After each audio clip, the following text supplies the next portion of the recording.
അപ്പം അറിവ് ഒരിക്കലും ഒരു കാരണവശാലും അറിവിന് വേണ്ടിയല്ല, നിന്റെ ബുദ്ധിയുടെ വ്യായാമത്തിന് വേണ്ടിയല്ല നീ പഠിക്കുന്നത്, അമലാക്കാൻ വേണ്ടിയാണ്.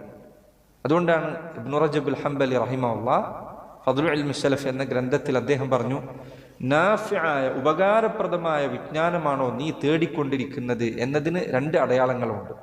ഒന്നാമത്തെ അടയാളം അത് അള്ളാഹുവിനെ കുറിച്ചുള്ള നിന്റെ സ്നേഹവും ഭയവും പ്രതീക്ഷയും തവക്കുലും അവനെക്കുറിച്ചുള്ള അറിവും രഹസ്യത്തിലും പരസ്യത്തിലും അവനെ സൂക്ഷിക്കാനും നിന്നെ അത് പ്രേരിപ്പിക്കുന്നതാണ്. ഒന്നല്ലെങ്കിൽ അത് നിനക്കുണ്ടാവും. നീ പഠിക്കുന്ന വിജ്ഞാനം ഉപകാരപ്രദമാണോ എന്നത് തിരിച്ചറിയാനുള്ള ഒന്നാമത്തെ അടയാളം അതാണ്. നിനക്ക് അള്ളാഹുവിനോട് കൂടുതൽ ഇഷ്ടം വരാം, നിനക്ക് അവനോട് കൂടുതൽ പേടി അനുഭവപ്പെടുക, അവനിൽ നിന്റെ പ്രതീക്ഷ അധികരിക്കുക, നീ അള്ളാഹുള്ള തവക്കുൽ ശക്തമാവുക.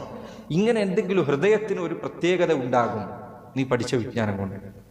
അതല്ലെങ്കിൽ അള്ളാഹുവിലേക്ക് നിന്നെ അടുപ്പിക്കുന്ന അമലുകളെക്കുറിച്ച്, അല്ലെങ്കിൽ അവനിൽ നിന്ന് നിന്നെ അകറ്റുന്ന അമലുകളെക്കുറിച്ച് നിനക്കത് വിജ്ഞാനം തരും, അറിവ് തരും.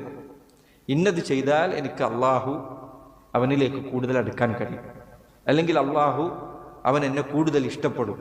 ഇന്നത് ചെയ്താൽ അള്ളാഹു എന്നെ വെറുക്കുന്നതാണ്, അവൻ എന്നോട് കോപമുണ്ടാകുന്നതാണ്.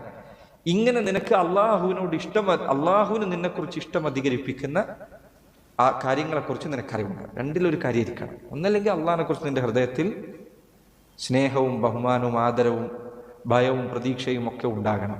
അതല്ലെങ്കിൽ അള്ളാഹുവിലേക്ക് അടുപ്പിക്കുന്ന അമലുകളിൽ വർധനവുണ്ടാകണം.